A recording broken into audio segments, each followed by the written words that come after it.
Good evening, everyone. Again, we apologize for the technical difficulties we've experienced. Unfortunately, we've only been able to have a few attendees call into the meeting with the realization that several of the public have been able to log in and actually view this. We are recording this presentation and we'll make it available to the public so that they can go back and see it in its entirety.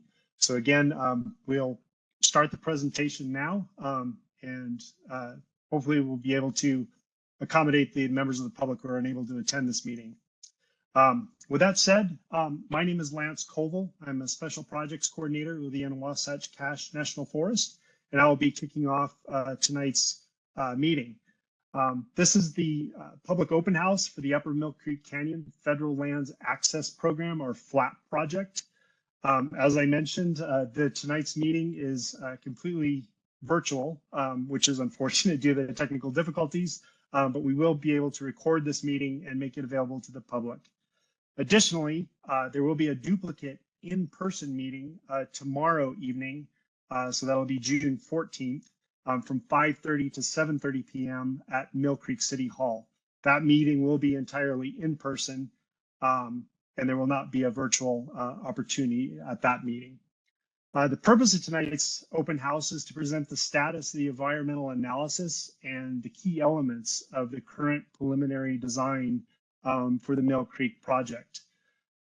Tonight's open house is hosted by the project partners, which includes Salt Lake County, who is actually the applicant for the Federal Lands Access Program project, the City of Mill Creek, the Forest Service, and the Federal Highways Administration Central Federal Lands Highway Division, who administers the Federal Lands Access Program and is the lead federal agency for the project. Just shortly, I will go through some specific introductions of the representatives from each of the project partners. This is the third public open house and corresponding public comment period for the Upper Mill Creek FLAP project. This meeting is intended to provide the public and key stakeholders an opportunity to not only be informed of the current project status, but also provide an opportunity to them to comment and let the project team know of their concerns, and more importantly, of anything that you think we've missed in our analysis of the project. We hope that the information we provide tonight and the initial questions that we may answer will give you a good background to submit formal comments on the project, which again will help guide the project team as we continue to analyze this project. With that said, there is a corresponding formal comment period which started on June 4th. It was originally currently scheduled to go through July 3rd, but based on some concerns we received from the public, the project team made the determination to extend the comment period to July 10th, adding a week to that due to account for a federal holiday that occurs within that comment period, and just in general to provide the public more time to make those comments. A little bit of background and history on the project. So the Federal Lands Access Program, or FLAP, was established to improve transportation facilities that provide access to, or adjacent to, or located within federal lands. So obviously Mill Creek Canyon and Mill Creek Road fit the premise for that program. FLAP is administered by the Federal Highways Administration Central Federal Lands Highway Division, who you may hear referred to as Federal Highways or Central Federal Lands, but it's all one and the same. And they will provide cradle-to-grave support under this program, basically supporting the other project partners from the inception of the project, design, all the way through construction and construction closeout. So it's a great asset to the project partners, as it takes a lot of the emphasis for field support and design support off of us, and allows the project partners to kind of focus on the direction and consideration of the public needs of the project. So Salt Lake County, in partnership with Mill Creek City and the Forest Service as the land manager in the canyon, applied to the FLAP program with a project proposal in 2019 to improve the safety, reliability, and sustainability of Mill Creek Canyon Road. The initial application included road improvements throughout the entire canyon, all the way from the fee booth at the bottom all the way up to Big Water. Due to the competitive nature and limited funding of the FLAP program, the project had to be reduced to only an infrastructure project in the upper part of the canyon, or upper Mill Creek Canyon, basically from the Winter Gate up to the Big Water trailhead. And this was done in order to make the program more competitive in the selection process, which ultimately led to its successful award within the program. With that said, the project partners do intend to apply for a subsequent project under the Federal Lands Access Program to complete the lower part of the project, which will be from the fee booth up to the Winter Gate. But that would be, if awarded, that would be a subsequent project that would take place after the current project. So as I mentioned, one of the purposes of this meeting, or the primary purpose of this meeting, is to inform the public and provide you with an opportunity to ask questions on the current status of the project. This is actually the third public comment period, so there's been 2 previous comment periods. All the comments were received during the previous comment periods have been read and considered, and in tonight's presentation, you'll see how some of those resulted in changes to the overall project. Those changes include design changes. So currently, when we started out with the project and during the first 2 meetings, we were presenting a conceptual design. That is now moved into a preliminary design, which some of the key elements will be presented tonight. And again, you'll notice changes in that design that were driven by comments that we received from the public, as well as findings of the environmental analysis. Several of the previous public comments we received also discussed the need for shuttle service in the canyon. The original application that was submitted by the project partners actually did contain a request for shuttle or transit planning as part of the project. Due to the competitive nature and limited funding in the project had to be narrowed down to, again, just improve the sustainability, reliability, and safety of the roadway, which the project partners see as a prerequisite to implementing shuttle service. However, the Forest Service, as well as Salt Lake County and Mill Creek, do support shuttle service in the canyon. We are working with other project partners, namely the Central Wasatch Commission, currently to consider how to implement a shuttle service simultaneously or just prior to the FLAP project to assist with congestion in the canyon.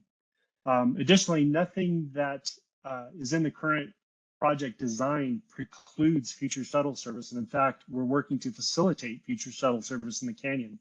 Some of the examples you'll notice as we go through the elements of the design during the presentation include shuttle pullouts at improved and new trailheads, the addition or improvement of restroom facilities at trailheads to accommodate shuttle users, and then using the appropriate design vehicle sizes, namely the size of small shuttles, as we look at redesigning some of these trailheads. So again, that'll facilitate the movement of shuttles in the canyon.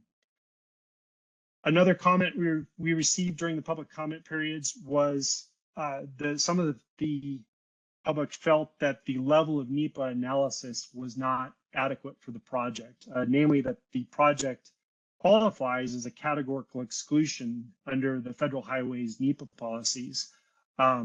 However, due to the public interest, Federal Highways, in consultation with the project partners, decided to elevate this to an environmental assessment, which will be presented in the following presentation. This in part allows more formal public comment into the process. So again, that's the purpose of this meeting, is to outreach to you as the public to hear your concerns and questions about the project. With this said, those of you that were able to make it into the meeting, if you do have questions, we ask that you please type them into the meeting chat, and those will be read by the panelists and can be addressed. If you are watching a recording of this meeting, you'll receive instructions on how to submit questions as part of that process. Now I'd like to just introduce the representatives from the project partners. So when I call your name, if you wouldn't mind ensuring your camera's on. So I'll start with Helen Peters, and she is the Salt Lake County Regional Planning and Transportation Director. We have Rita Lund, who works for the city of Mill Creek as a communications director. And we have Ryan Stone, who is a forest engineer on the Uinta Wasatch Cache National Forest. We have Becky Hotsey, who is the Salt Lake Ranger District on the Uinta Wasatch Cache National Forest. And last but not least, I will turn the presentation over to Braden Peters, who is the Central Federal Lands project manager. So Braden, would you mind taking it away? Sounds good. Thanks, Lance. Excuse me. So I'm Braden Peters. I'm the project manager for Central Federal Lands. We've contracted the design through DJ&A. They'll lead the design effort, and they've subcontracted HDR engineering for support. So for those introductions, that's John Peterson is the project manager for DJ&A. And then Kyle Gochu is our lead designer. And then Sandy Beasley with HDR leading our environmental effort.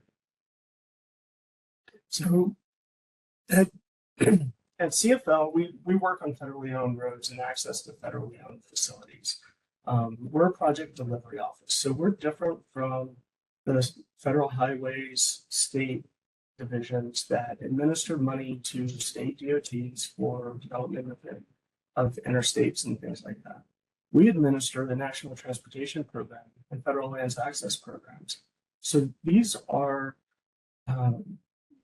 where we partner with local and federal agencies such as the National Park Service, National Forest Service, Fish and Wildlife, Bureau of Land Management, and several other agencies. We've delivered projects in every national park in Utah. And projects that we've recently completed under the FLAP program are the Cascade Scenic Drive above Midway on the backside of the Wasatch. On the south end, we've delivered the Strawberry Sheep Creek Connector project that connects Highway 6 to Strawberry Reservoir. And then last fall, we completed 2 projects that access the Ashley National Forest, Taylor Mountain Road above Vernal and the Sheep Creek Geologic Loop Road near Manila. Next slide. So the agenda, we're here to discuss the project background, activities to date, give a design update, environmental update, schedules, and the next step. But as Lance mentioned, what we're here most is to lay this out so that we gain your input and your feedback on the environmental considerations for the project. Next slide.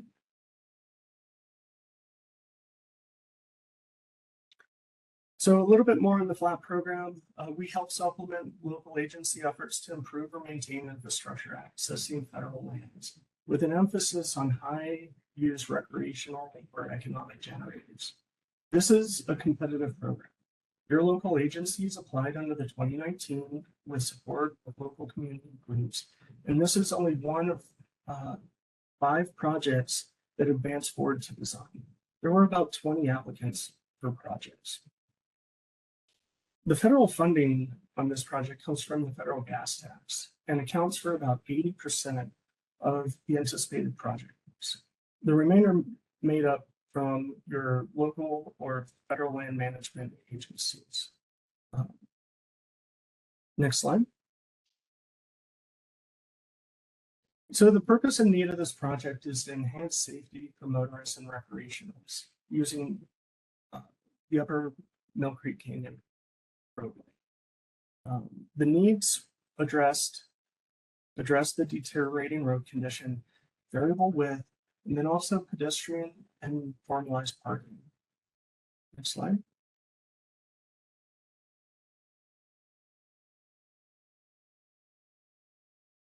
So we've moved from conceptual design to preliminary design with initial survey work, site visits, partner coordination, and we've heard from you in the 2 previous meetings and considered that. Next slide. Because of the public interest, as Lance said, we've changed from a categorical exclusion to an environmental assessment to provide more public input on the studies completed.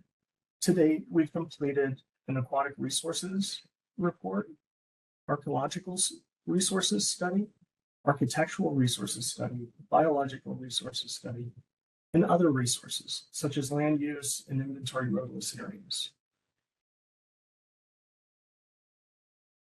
Slide. So I'll turn it over to John Peterson for project manager with DJ&A for design update. Yeah, thanks, Braden. Good evening, all. We're really happy to be here. We're excited to share some of the advancements we've made in the preliminary design and share some of those key elements with this group here tonight. So before we get into that, just want to review, I think, some of our objectives from a design standpoint and really what we're trying to do with this project. And this project is really, it's a unique project. We're trying to improve the conditions of the Upper Mill Creek Canyon area by looking at roadway improvements. We're trying to improve the parking situation. Currently, we have a lot of informal roadside parking, try to formalize those parking areas in a way that provides better flow for parking, safer for motorists and pedestrians, and better for the environment. We're also looking to upgrade and improve bridges, culverts, and overall site drainage. And we're also looking at kind of associated improvements like signing, stripage, and maintaining and creating new trail connections, improving site distance in a tight canyon to improve vehicle safety, and potentially looking at a communications conduit to bring fiber optics up into the upper canyon for emergency responders and potentially cell phone service. So we're looking at a variety of improvements. All the meanwhile, from a design standpoint, we're asking ourselves a list of questions that you see on the right-hand side there in the blue box. Does it meet the purpose and need that Braden just reviewed with us? Does it minimize environmental impacts? Something that we heard loud and clear from the first two public meetings that's very important to, I think, all groups. Does it enhance bicycle and pedestrian safety? Ideally, we're looking at bringing people into a pretty tight canyon. We need to be a safe experience for all. Does it improve driver expectations? So right now, for example, we have in the upper canyon, we have variable lane widths. In some cases, it even necks down to single lane width. We want to improve that driver expectation, make it safer for all. Last two questions: is it constructible? All right, we're mindful of being in a tight canyon with its constraints and providing a design that can be constructed within the available project funding limits. So cost, of course, is the last design consideration. Next slide, please. All right, just as a recap of where we've been in the design, in the past two public open houses, we have introduced or presented a conceptual design. And originally, with the FLAP application submitted, this project envisioned a road widening project that would be up to 29 feet across from edge of pavement to edge of pavement. That would be from basically Winter Gate all the way up to the top, or to Elbow Fork, then dropping down to 24 feet wide from Elbow Fork to Upper Big Water. We looked at that in conceptual design, and really, while there is a technical solution to do that, the feasibility is questionable. It results in significant impacts to the environment. It's very expensive to build, and challenging from a constructability standpoint.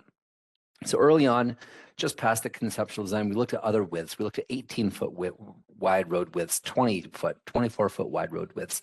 We're trying to play with the road width in a way that optimizes the roadway widening aspect of the project within the constraints of the canyon. We even looked at a bicycle advisory lane, which is kind of an experimental hybrid concept where bicyclists and motorists share the primary travel way. Next slide, please. I'll just say that we have come up now with a preliminary roadway design that we feel fits the needs of the users and fits within the constraints of the canyon. Currently, with the preliminary design, we are proposing 3 roadway widths. So it would be Winter Gate to Elbow Fork, the first section of the canyon at 24 feet wide, and we'll discuss each of these in a little bit more detail in subsequent slides. From Elbow Fork to Upper Big Water Trailhead at 20 feet wide, and then at 3 locations, 3 discrete kind of localized locations, we're proposing to neck it down just 1 foot, take it 1 foot of each lane in order to make it pass some very tight constrictions. Next slide, please. All right, so existing conditions from Winter Gate to Elbow Fork. This is the lower section of the Upper Canyon. It's approximately 1.4 miles long. Currently, it varies in width between 16 and 24 feet, so pretty variable roadway widths. What this project is proposing to do is to make that a consistent 24-foot wide roadway. And what that would look like is really shown by the graphical representation in the lower right-hand corner, where you would have two 10-foot travel lanes for motorists with a 4-foot wide bicycle lane on the uphill side, a climbing lane, if you will, for the bicyclists. In conjunction with curve widening on tight corners to provide a little extra width for those cars as they go around the curves. Next slide, please. Moving then up the canyon to the next segment, which would be Elbow Fork to Upper Big Water Trailhead. The project is proposing to make that a consistent 20-foot wide roadway. And currently it's about 13 to 20 feet wide. That 13-foot wide roadway comes in, I think, a couple of sections where it necks down to basically a single lane, creating all kinds of problems, especially on busy days with congestion and traffic jams. So 20-foot wide roadway would look like the graphic in the lower right-hand corner again, where we would have two 10-foot wide travel lanes. The 4-foot bicycle lane would drop off at Elbow Fork in a way that it connects to existing trails and the trail system thereon. Would also incorporate curve widening in tight curves. And really this is proposed in an effort to really minimize the impact in the narrow Upper Canyon. As you all know, as we make our way up the canyon, it becomes more narrow and more narrow, more narrow, meaning to get that wider roadway in just becomes more of an engineering challenge. Next slide, please. As I mentioned, there are 3 locations in the Upper Canyon where we would propose to just slightly narrow that 20-foot wide roadway by taking 1 foot off of each lane. And those would be in fairly localized locations, resulting in 2 9-foot travel lanes. And those would be at a steep hillside near the Furs Cabins, in the area of Thousand Springs, where the road essentially bisects a wetland stream area. It narrows considerably there.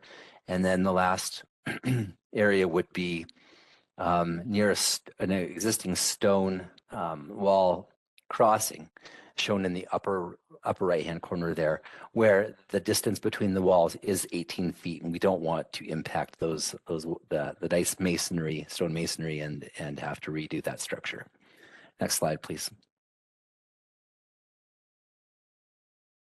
So in connection with the roadway widening project and roadway improvements, the project is also looking at improving parking and trailheads, right? So why would we want to change the parking? Well, as many of you know, and many of you that have visited the canyon know, that the informal roadside parking has become a real issue. You see a few examples of that in the pictures below. And what's happening is it's creating a few issues. First, and maybe most importantly, would be a safety issue for both motorists, bicyclists, and pedestrians. When you have cars that are pulling into informal parking areas, it becomes a little bit of a no man's land, and the rules get a little murky.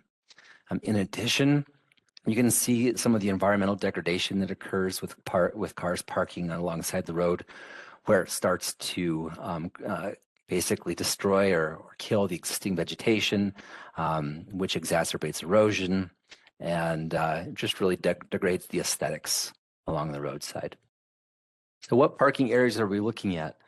We're basically looking at all the major parking areas along the Upper Canyon. Maple Grove Picnic Area, which is coincident with Winter Gate. Next, we'd look at the White Bridge Picnic Area. And then we're proposing significant improvements at Elbow Fork, Alexander Basin, and Upper Big Water trailheads. And we'll show you some preliminary concepts of those here in the next few slides. We're also proposing to turn some of these informal parking areas into formalized turnouts or pullouts, if you will. Next slide, please.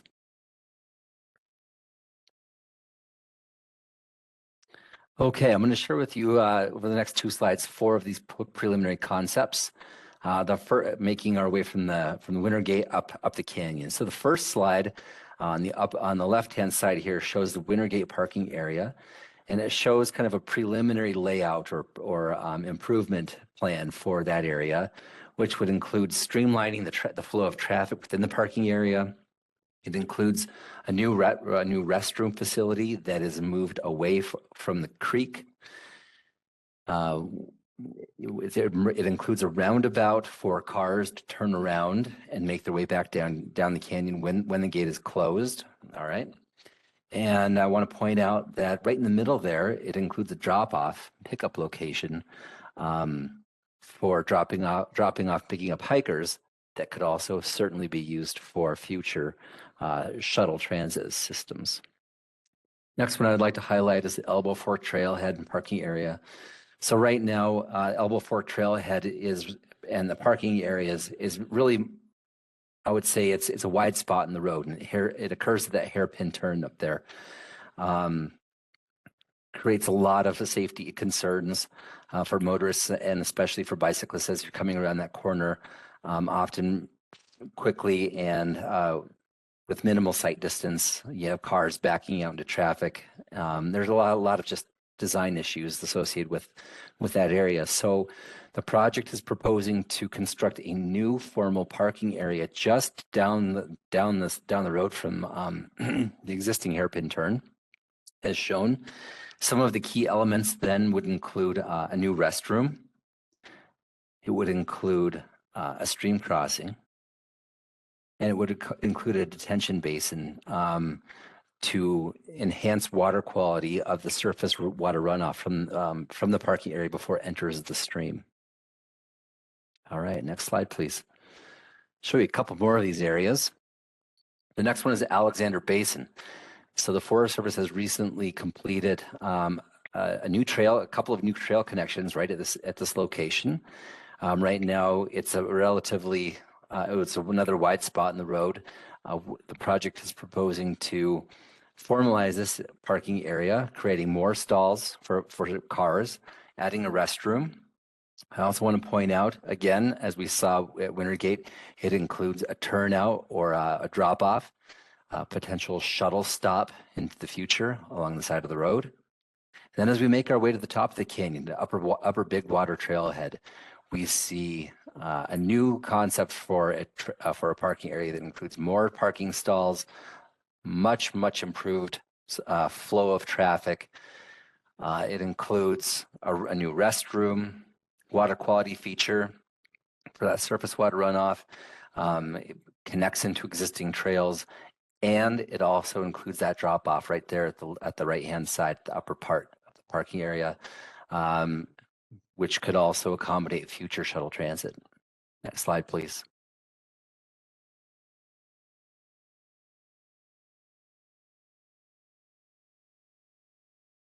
All right, a couple of other improvements.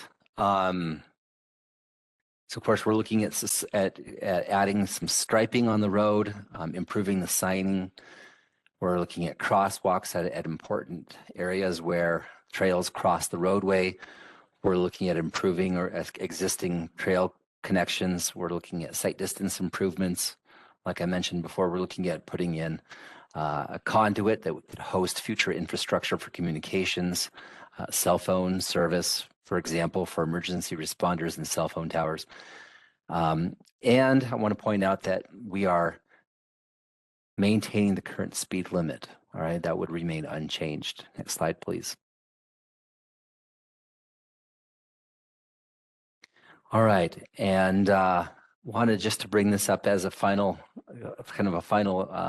note here, and that is, how do we put a wider roadway into the canyon? And we really do that by trying to optimize the layout of the alignment of the roadway, of course, and in some cases where we have steep hillsides, we do that using retaining walls. All right, and so this project is proposing to use 2 types of retaining walls.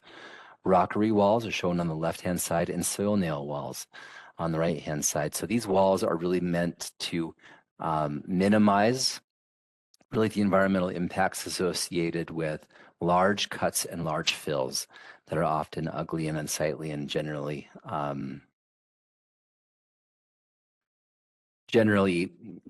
not preferred by the public. And so we're trying to come up with a design that is more aesthetically pleasing, a tasteful approach to or a tasteful alternative to large cuts and fills. So that's a little bit on the design. At this point, I would like to turn over the presentation to Sandy Beasley with HDR, who is leading the environmental assessment. And Sandy will give us an update on the environmental side of things. Thank you, Sandy. And John, and appreciate the introduction. Brock, if we could move to the next slide, that would be great. So as has been mentioned by Lance and John, we are doing what's known as an environmental assessment for this project. And that environmental assessment is specifically being done in response to the public input. Now, something that we heard at our first public meeting was the importance of this canyon to the public. And that is just something that has been echoed at public meeting number 2 as well. So based on the interest that we have seen, we thought the environmental assessment was the right NEPA class of action. And what that environmental assessment will do is it's going to describe the proposed action. So a lot of the things that you just heard John describe design-wise, those are going to be included in the environmental assessment, as well as any refinements that we make with the design here in the next couple of months. That environmental assessment will also include discussion of what are the impacts resulting from that design. Those can be beneficial impacts as well as adverse effects. And the environmental assessment will also include a discussion of avoidance and minimization measures or mitigation measures. You know, what are the things that we can do as a project team to lessen that overall impact from the project? When that environmental assessment is done, which we hope to release that to the public summer of 2023 or maybe this fall, there will be a draft that will be available for public review. So there'll be yet another opportunity to provide input on the project. And then after that is done, Central Federal Lands Highway Division will prepare what's known as a decision document, again, which will probably be fall, maybe winter of this year. Yeah, I think one of the messages that John was really trying to portray with that design discussion is just the balance that we're trying to strike here. In this NEPA process, in the environmental assessment process, hopefully we'll be able to illustrate some of the decisions that have been made, looking to strike that balance between safety and access, as well as trying to minimize our overall environmental impact and make sure that we protect this resource that's very important to the public. So with that, let's move to the next slide and we'll talk about some of the resources that will be specifically examined in the EA. There's approximately 20 resources that will be examined in the environmental assessment. That bullet list on the left is just kind of the quick overview of all the things that we look at. And then that blue box on the right is the resources that typically require a little bit additional analysis. Maybe these are things that have additional federal laws that protect them, or these are things that the public has noted as important to them, or the Forest Service has asked us specifically to look at. And so each of these reports provide a little bit more additional detail. And on the project website for both Salt Lake County and Central Federal Lands Highway Division, there's a series of public reports that are available.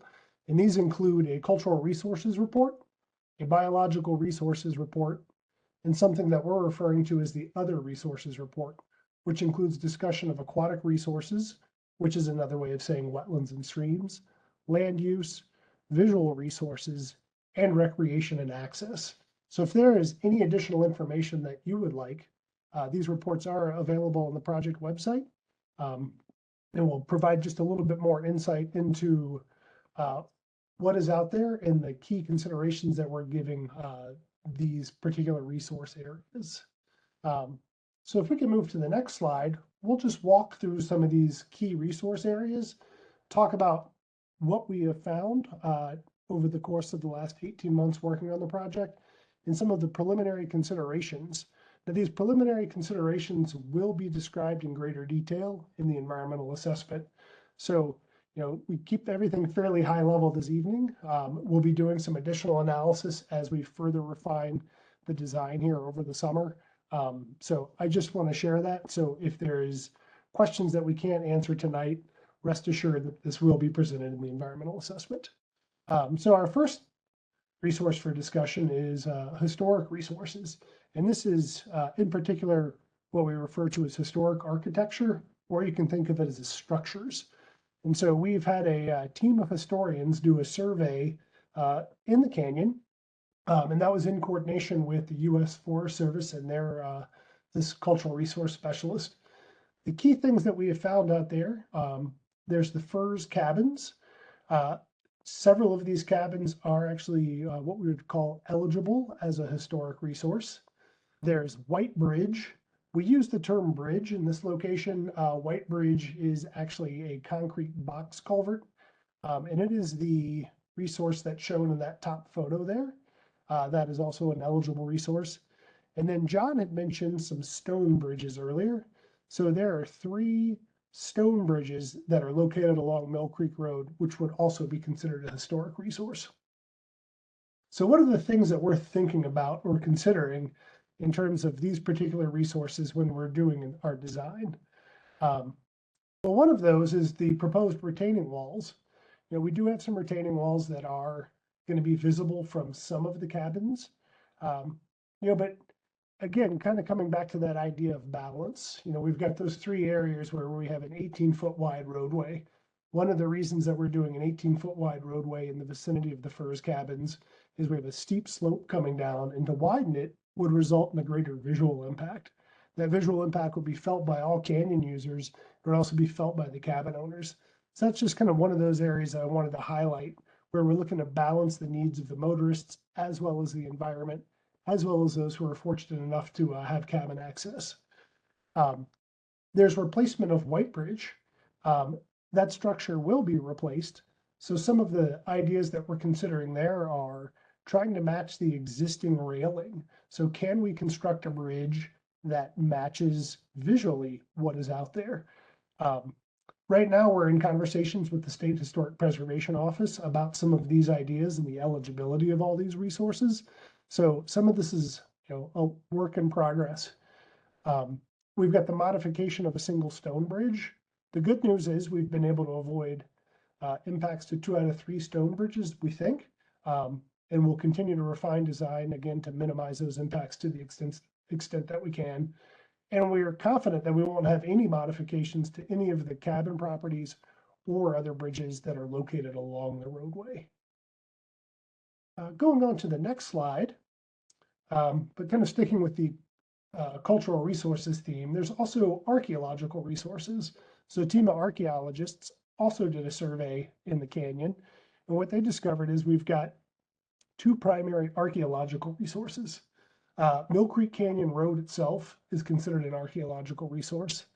And then there's a Mill Creek hydroelectric system. And that hydroelectric system is no longer in use, and parts of it have been repurposed. You know, part of that system used to follow what is now the pipeline trail. So with these particular resources, things that we're considering are, you know, how are we going to affect Mill Creek Canyon Road?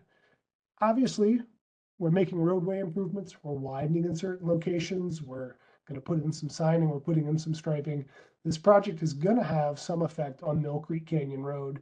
So the question is, are there context-sensitive things that we can do to try to minimize those impacts as well? So for example, we're following the existing roadway as much as we possibly can, which minimizes the visual effect. We're in discussions with Forest Service and our project partners about how do we minimize the amount of signage, again, trying to strike that balance between safety and the visual effect. And great news is we don't actually expect any modification to the hydroelectric system itself. Now, again, I just want to stress that this is preliminary. So you may see some changes with what's in the environmental assessment, but again, we'll also have a lot more detail at that point as well. Let's go ahead and move to the next slide. So this next slide is about recreation and access. You know, we know that Mill Creek Canyon is important to the community. Forest Service, Salt Lake County, and Mill Creek talk about how much increased visitation they've seen over the last 5 to 10 years, and all indications is That's not going to stop. And I think I understand why there's this high visitation out there. It's a wonderful resource. You've got access to picnic areas, trailheads, and trails, all close to a large urban area. So it's a little bit of a natural oasis. So the things that we are considering are, the benefits. We're going to have improved access at parking areas. John showed you some of those parking area changes. We're looking to create additional parking at Elbow Fork and safer parking at Elbow Fork. We're looking to eliminate that informal parking and hopefully get more people up to Upper Big Water Trailhead. The goal here is to get people where they want to be in the canyon so they can enjoy the recreation opportunities it affords. Now, we will see some modifications to trails and trailheads. Now, those modifications to trails are minor. In areas where we are expanding parking, such as Upper Big Water, we will need to relocate just those initial trail segments as they come into the trailhead. But really, I think the biggest impact that we're going to see here, and probably the one that you're most curious about, is what is access during and after construction. So during construction, we are anticipating a roadway closure that could be up to 2 seasons. Now, when we say season, that would be the period in which the roadway is normally open. So we would anticipate a closure during those summer and fall months. And it would probably extend into the shoulder seasons as well. But with winter, the opportunity to do construction during winter is limited. So what we would like to do is be able to open the canyon back up for winter use during those times. And then after construction, we don't anticipate any sort of operational changes. So the winter gate will continue to open and close, on its current schedule, and things like the availability of the road early season when the snow is melted or late season before the snow is built up, that will continue. And then the way dogs and off-leash and leashed days, this project will have no effect on that either. So once we're done, you should have improved access and an easier access experience with no operational change resulting from this project. And then one last thing on this slide, my apologies, Brock. And John had mentioned this, was we're designing this to not preclude any sort of future transit option. So the other piece with the access is all of the work that we're doing with our parking areas is being done considering a possible future transit vehicle and pull-off areas. So if and when a transit system is implemented, it'll facilitate that in the future. All right, Brock, moving to the next slide. So biological resources covers a whole host of things. You've got U.S. Forest Service sensitive species. You have riparian habitat. And when we say riparian habitat, that is just that kind of vegetated fringe that follows Mill Creek or follows streams and rivers. We have streams and wetlands. There's also invasive plants. There might be something missing from this list that you are curious about, and that is threatened and endangered species. And we have done a habitat survey of the project area and made a determination that threatened and endangered species are likely not present. So looking at these, what are our primary considerations? Well, we know that we're going to have minor habitat disturbance along the roadway. Trying to minimize that to the extent possible. Steepening up side slopes and whatnot to try to minimize the overall width of the roadway to the greatest extent that we can. The potential for impacts to sensitive plants. We do know that we're going to be working in some areas that are habitat for sensitive plants. So that's just going to be ongoing coordination with Forest Service, both in final design and during construction, to figure out how do we best minimize and mitigate those impacts. Discharge of fill and other work in streams and wetlands. So we have done a wetland and stream delineation, or an aquatic resources delineation. And what we have learned is there are 3 wetlands in the project area. And then we have got Mill Creek itself, which is the major aquatic resource. And then there's 3 tributaries that come in. Our design is not at a point that I can tell you what sort of impacts we're anticipating. However, we do know we will have some impacts. So for example, the replacement of White Bridge. We will be replacing the entirety of that box culvert. So we know that we'll be doing some in-stream work. But we also know that we'll put a rock bottom in that. That'll allow for fish passage. We've got other culverts that are going to be lengthened in the project area. So it'll be similar work there also. So there'll be some additional information to come for streams and wetlands. And then, the potential spread of invasive plants. Anytime you're doing ground disturbance, there's the potential for invasive plants to be spread. So we've got standard specifications that Central Federal Land Highway Division uses on all of their projects. And we'll coordinate with Forest Service to incorporate any sort of Forest Service specific control measures as well to minimize the spread of invasive plants. Moving on to the next slide. So we know that floodplains and flooding are a hot topic, especially this year, given the just tremendous snows and then the meltwater that the Wasatch Front is having to confront this year. Well, there's what's known as a Zone A 100-year floodplain that follows Mill Creek throughout the project area. Based on our preliminary design, we're anticipating what we refer to as a no-rise, meaning that the project will not alter the flood elevation. And in some areas, it'll actually be improved. For example, at White Bridge, we're putting in a slightly wider box culvert, which means it'll convey flood waters a little bit better. And then water quality, as mentioned, Mill Creek is the primary water resource out there, as well as a couple of tributaries that flow into it. And right now we know that we've got some erosion concerns in the canyon, from some of that informal parking leads to decreased vegetation and increased erosion along the roadside. So some of the things that we want to do to help combat that and improve water quality is directing that stormwater where we want it to go. So we're looking at things like curb and gutter, maybe some more culverts, because we want to be able to direct that water to specific locations. And then water quality treatment. Some of the parking lots that John showed earlier included things like a sediment pond, where water will come into that, sediment can filter out before it then continues downstream. Forest Service actually installed one of those recently at the Rattlesnake Trailhead lower in the canyon. And then also looking at things like a vegetated swale, again, just looking to kind of slow down that water and give an opportunity for sediment to fall out of that water.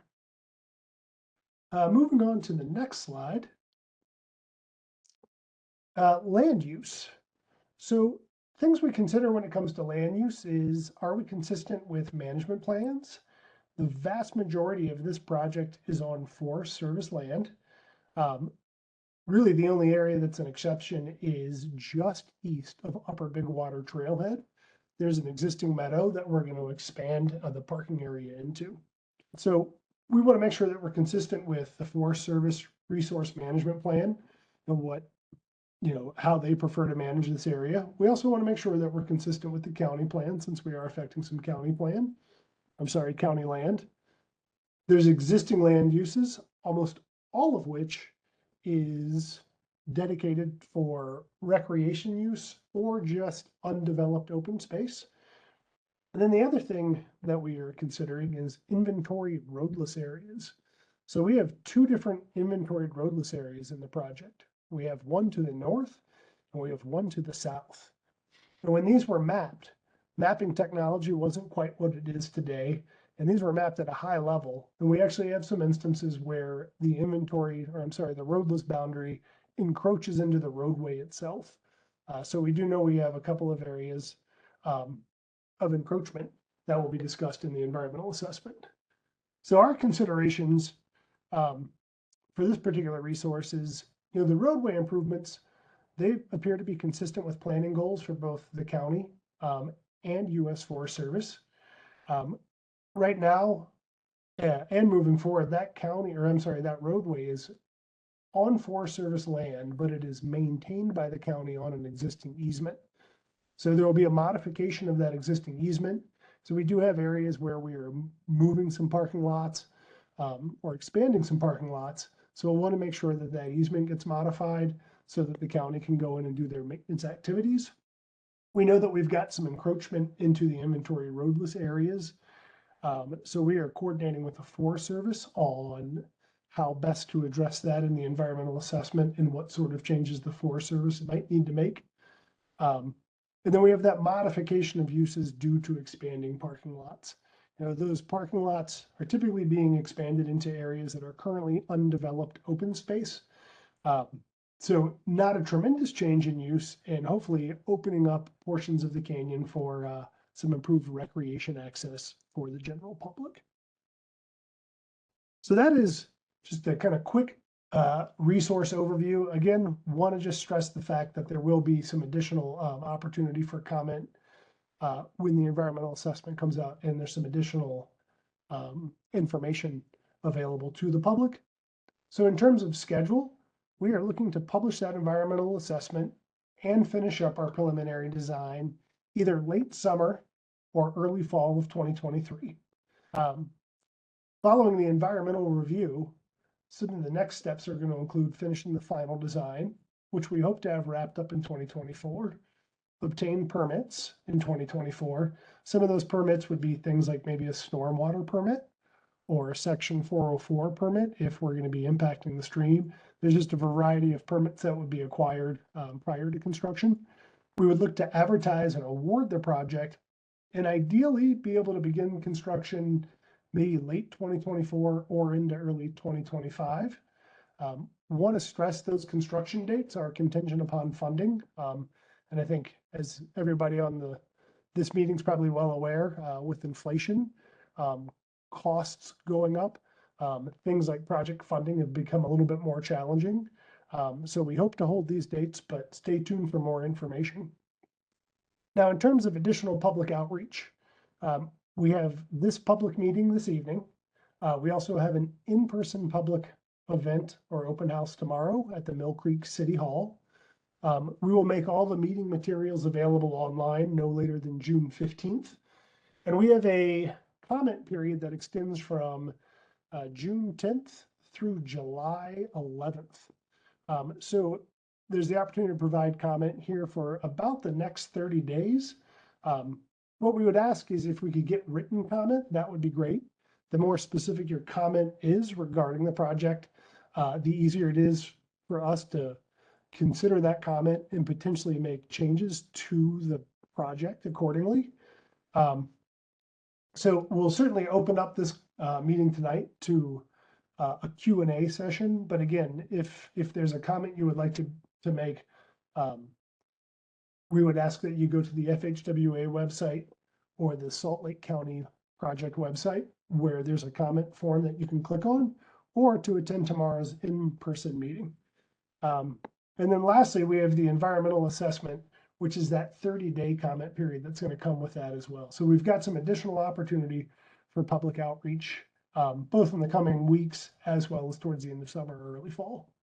So that brings us to the end of our presentation. And we're going to open this up to questions and answers and general input. But what this slide shows is the areas where you can find additional project information.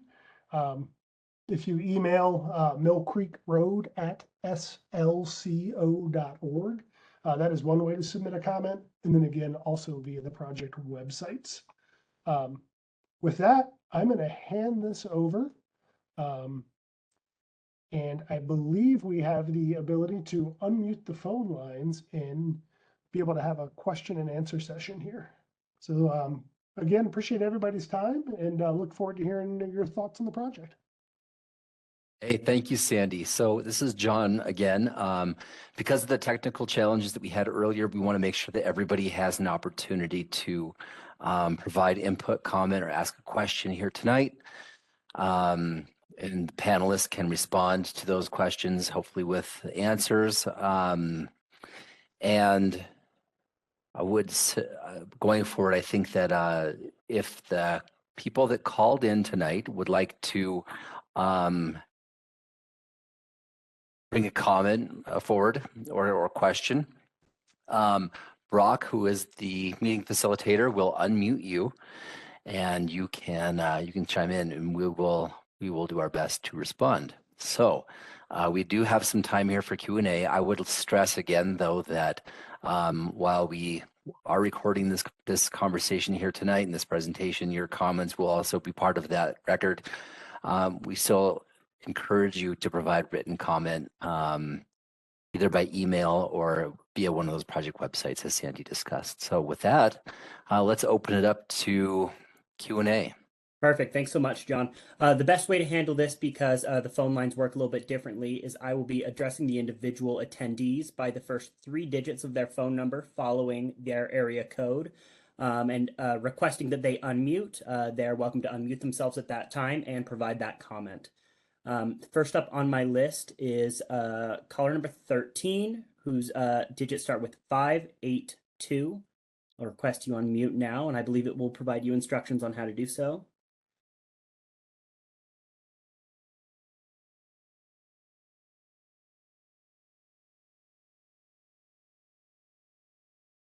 Okay, moving on to the individual with the first 3 digits of their number, 842. That is following the 801. Oh, and it looks like they actually dropped off. So moving on to, this is following the area code 671, requesting you unmute, 671.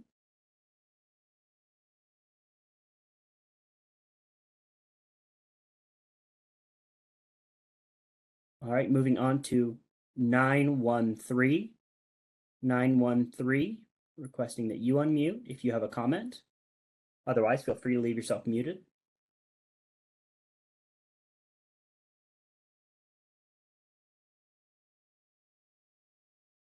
Moving on to 277. That is following the area code 277.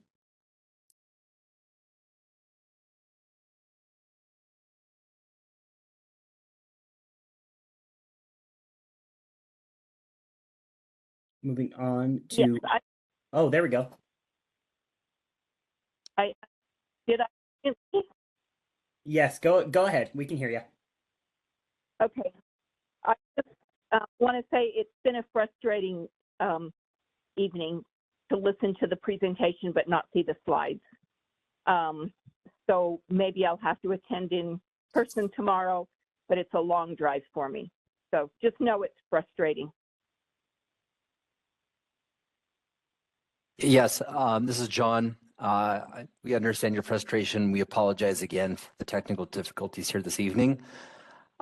We do have, I believe, a plan to disseminate this information. I am going to ask Brock to chime in with at least kind of an initial idea of how we can share this information here tonight for those that can't make it tomorrow.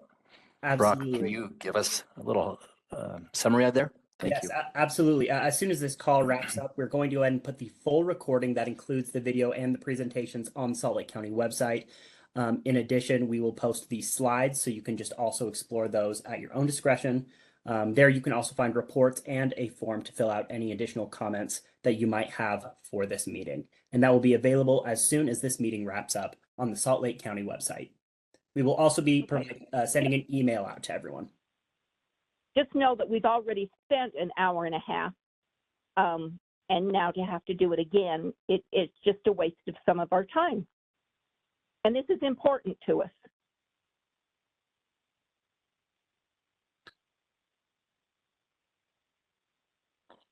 Yes, we fully understand the frustration, and once again, we apologize. We can just only ask for your understanding. Okay, you can mute me again.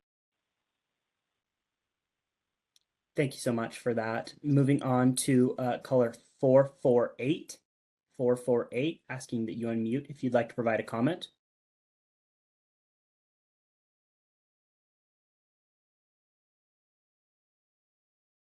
Okay, moving on to 673. 673, that's following the area code, asking that you unmute if you have a comment you'd like to provide.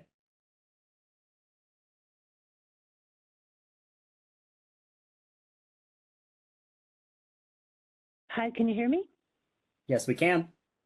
Hi. So our question is, the approach used in City Creek where bikes and cars alternate, we're wondering if that's been considered. And the reason why we ask that is the width of the road being designed in order to accommodate bikes and cars at the same time. And if so, then maybe it doesn't need to be as wide if some strategy is used where you separate the two kinds of vehicles at the same time, which is really nice. I think there's a lot of bikers and anyway, and walkers and skiers. But anyway, the idea of making the road available for cars is really short-sighted, I think, because there aren't a lot of places to be able to bike without competing with cars. So I guess the real question was, is the road width being designed in order to try to accommodate both kinds of vehicles, or could it be narrower if a policy were implemented to separate those two? You bet. Great question. I'll take a first crack at that and also pass it on to others here. I understand that I think your question is part related to design and infrastructure and really partly related to operations and the operational aspects of the canyon. So from a design and infrastructure standpoint, we are providing a roadway width of 24 feet between Wintergate and Elbow Fork. That's where we see a lot of the uphill bicyclists in that 1.3 mile stretch. So we're trying to accommodate both user groups there, give the bicyclists room to travel uphill. From then on, we realized that, some bikers choose not to proceed all the way up to Upper Big Water. And so we're narrowing the roadway there just to 20 feet wide. So I think we are being mindful. We've heard that comment come through at the previous open houses, and we're incorporating those suggestions in design, basically a stepped down roadway width as you make your way up the canyon. The other part, though, is really an operational question related to operation of the canyon, kind of alternating days between bicyclists and motorists.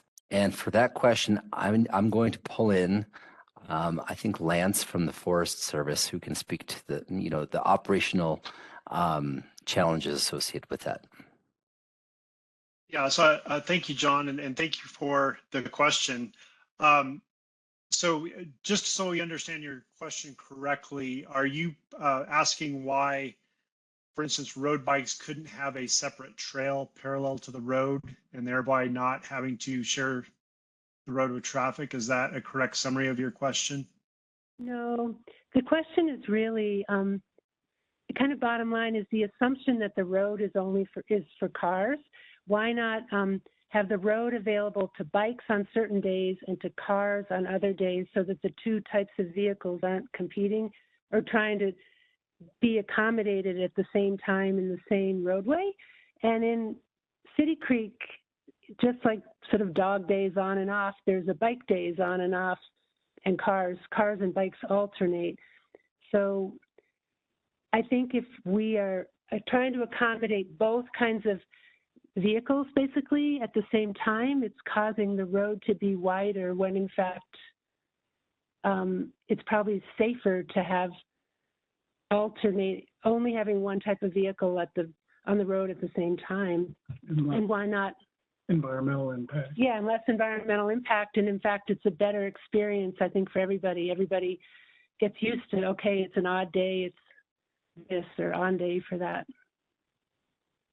So not making a separate roadway and or access way and not trying to accommodate both at the same time, but rather a policy that limits the type of vehicle by day.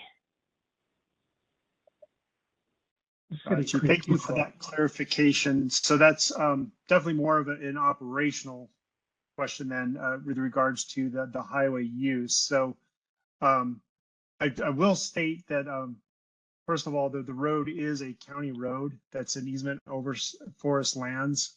So the Salt Lake County would need to play into the operations of that roadway as well.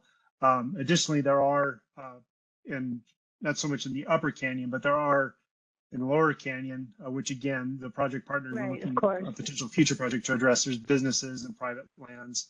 I guess Becky or Ryan, would you be able to address the question from the operational standpoint?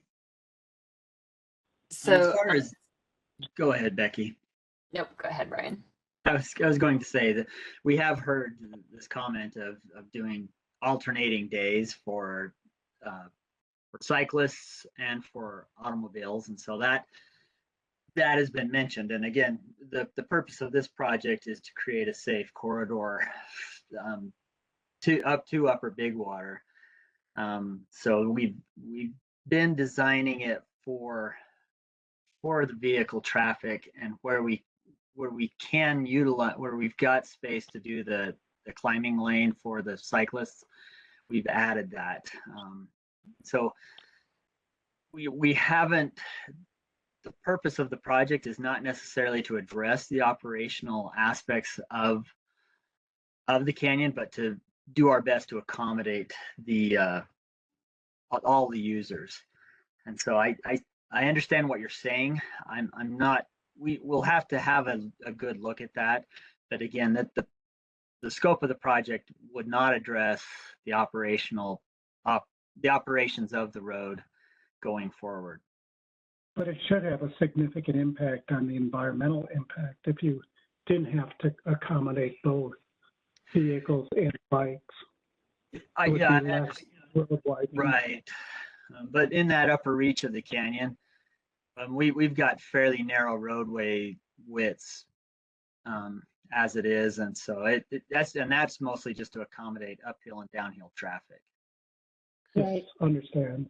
So, and we don't want to use up all the time, but one last thing is just, how is this different a roadway from City Creek? Because it works in City Creek. So this is Becky Hatsey. If I can chime in here as well, I'm the district ranger on the Salt Lake Ranger District. So I just want to say thank you for your question. And although that's what you're asking is kind of outside of the scope of this project, I think it's something that we can consider, and I can commit to talking with the county about how that could look and how that could be operationally done in this canyon. The difference is City Creek Road. Well, I'm not sure about City Creek Road. I'm thinking about the loop, and I'm not sure who owns that. But here, the Mill Creek Canyon is up and down type path. It's not a loop, and it's managed by the county, as Lance had said as well.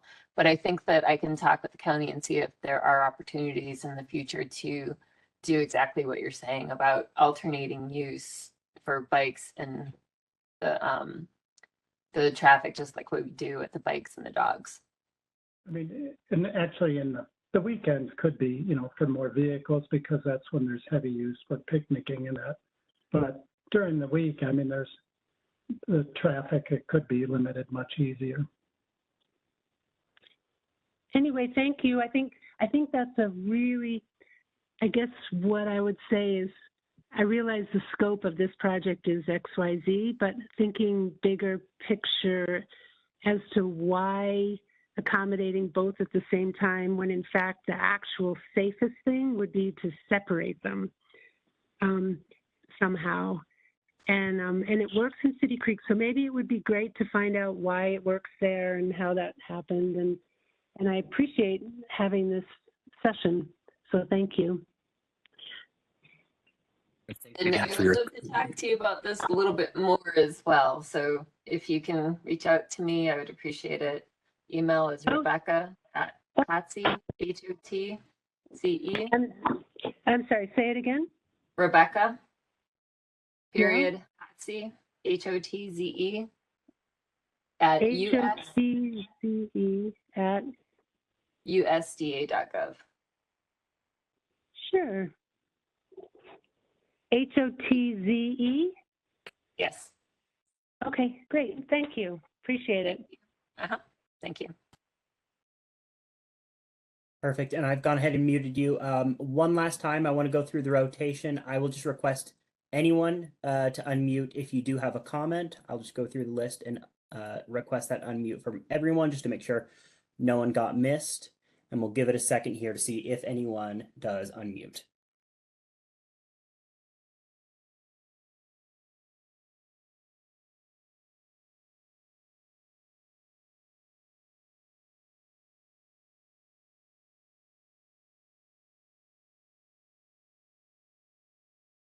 All right, at this time, I'm not seeing anyone unmuting. However, I know that option is still available to you as we continue to wrap this up. Just feel free to unmute and chime in.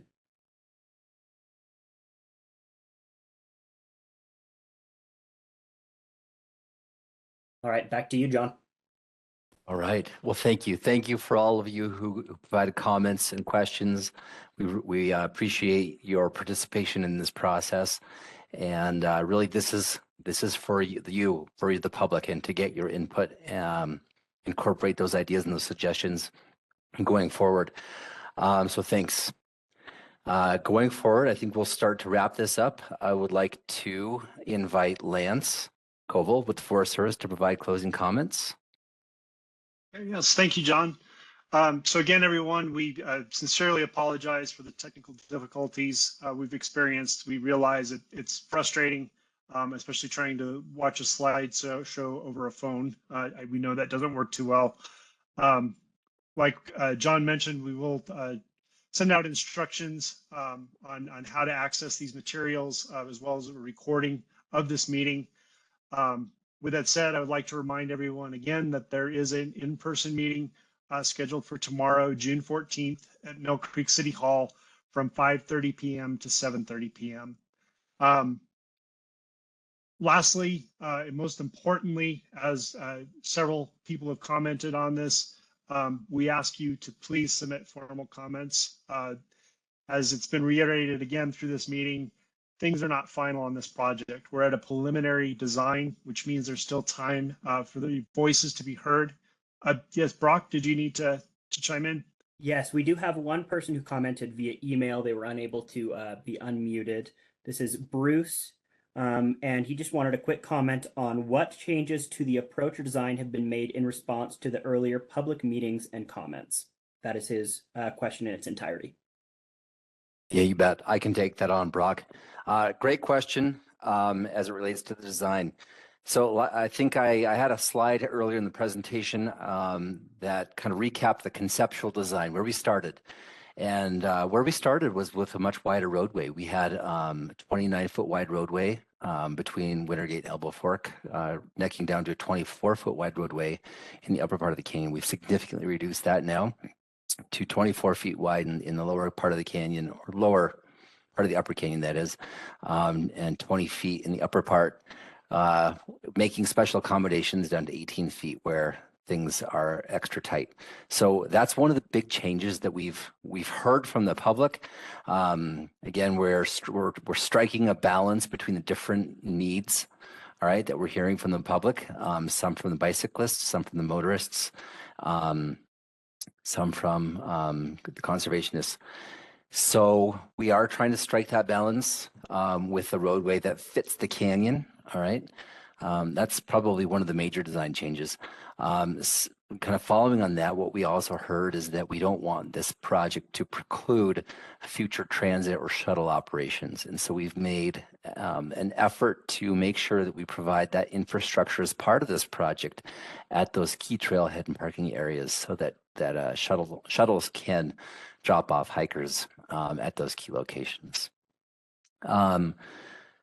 Probably I'm just going to limit it to 3 here, but the other thing we heard is at the previous 2 public open houses is minimizing or reducing the environmental impacts to the project, right? And so that's done really by like I said, narrowing the roadway, but also introducing retaining walls that are tastefully done to avoid big cuts and big fills that extend up and down the hillsides in a way that probably nobody really wants, right? So we had a couple of design examples in the slides to show conceptually how those retaining walls would help that transition in grades, all right?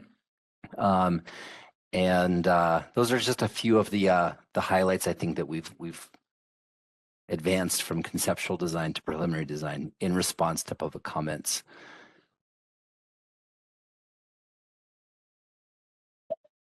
Sandy, I see you are responding, but you're on mute. Go ahead. Sorry about that. Just wanted to offer a couple of other, maybe smaller examples, but maybe something the public would appreciate hearing. Central Federal Lands does a lot of work around Utah. They've worked in all the national parks there. I think they've probably worked in all the forests that are there. So they come with a lot of really great ideas on how to do things in what we call a context-sensitive fashion. So there's some of the parking lot elements, for example. We're looking at things like a colored concrete to maybe mute the color of some of those built environments. We're looking at, instead of just a sea of paint or larger vertical elements in the parking lots, maybe using some sort of natural stone to delineate some of the no parking spaces, trying to source native rock for some of the retaining wall elements, or using native rock also to delineate areas where you can't park off the side of the roadway. Again, these are small things, but they add up to ideally a project that fits in with the visual environment that's out there. So there's a lot of coordination that's been going on with Central Federal Lands and the Forest Service on how to create a project that has less visual impact. And then the other piece is just access. We'd heard from a lot of cabin owners that access was important. There was a meeting with the cabin owners to discuss how they may be able to have access during the construction season at select times. So that's an ongoing conversation in response to public comments. And then another one is trail access. We recognize that people love the trail system up there. So we're looking at ways for trails that are accessed outside of our project area. So maybe it's lower down in the canyon, maybe it's coming out of a canyon to the north or to the south, but can we provide recreationists access still within the Mill Creek corridor, as long as they're not on the roadway in possibly in conflict with construction? So, again, I think John hit on kind of those big things, but just know that there's just a host of smaller elements, all of which will be included in the environmental assessment, that talk about, how do we try to lessen the overall adverse effect, whether it's visual, whether it's historic, whether it's access. Thanks. Hey, thanks, Sandy. I appreciate the follow-up with the smaller details. Very good. All right, Brock, are there any other participants that would like to add comments or questions? Not that I've seen at this time. Okay. All right, then back to you, Lance. Thank you. And yeah, thank you for the comments as well. And again, we apologize for the technical difficulties tonight. Thank you for those of you who are hung on with us through the phone. Again, there will be information coming out on how to access these materials and a recording. Oh, sorry, go ahead, Brock. I'm so sorry about that. Bruce did respond. He was the person who asked that previous question. And he says, during the previous public meetings, it was stated that parking in the canyon would not be increased. Tonight, I heard that parking at Big Water will be increased by covering part of the meadow area. Has the basic concept changed? Thanks. Can address that one. So I did say that the Upper Big Water Trailhead parking area had increased in size, and that is true. The number of stalls will increase at the Upper Big Water, and that is offsetting informal roadside parking areas that will be no longer used for parking. So there is no net gain in parking in the Upper Mill Creek Canyon area. All right, I want to make sure that everybody understands that, and that's something that we've said at each of the other open houses. We're still staying true to that concept. No additional parking. We are simply relocating the parking and formalizing it to where it should be.